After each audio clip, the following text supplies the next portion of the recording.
Hello, my name is Jahari Himpo. I am an Afro-Latino student in my sophomore year at U Rochester, and I honestly have a lot of pride in being able to say I live in Rochester, where Frederick Douglass spent 25 years of his life and started the North Star newspapers.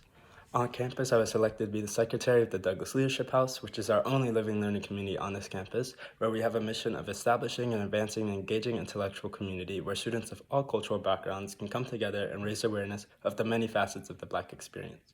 This year, we celebrated 10 years of leadership and living out our motto, from vision to action, inspired, of course, by our namesake's legacy. Since becoming a Douglass leader, I've been able to amplify our voices and develop new and build upon old relationships within our community. My vision continues to be fighting for the advancement of empathy, equity, and justice for the Black and Brown community.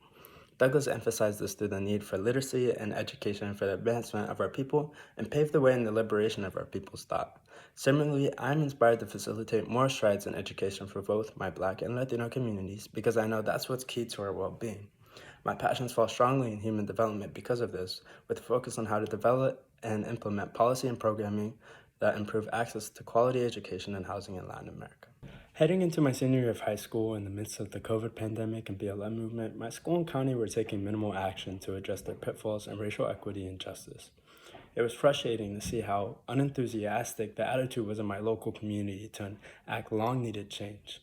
As a result, I organized a fundraising event called Runathon, which raised over $3,000 for the NAACP Legal Defense and Educational Fund. Additionally, we created a document of racial justice and equity education resources catered towards our local area with the intent of promoting empathy, advocacy, and peace. In order to leverage communication platforms for my convictions and influence others for positive change, I pushed myself to be comfortable with being uncomfortable in order to mold barriers into strengths and tools for my vision.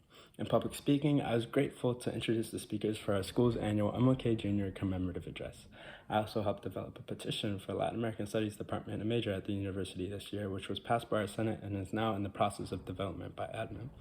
In the House, I began a weekly newsletter called What's Happening, which highlights all of our programming and co-sponsorships, highlights House members and community members, and opportunities for our members like fellowships, scholarships, and internships.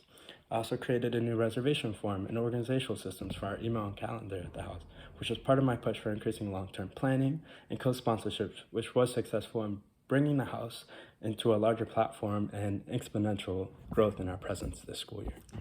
Since my dad is in the Air Force, in my 20 years of life, I have lived in 9 different places, as far west as New Mexico, as far south as Peru, as far north as North Dakota, as far east as New Jersey.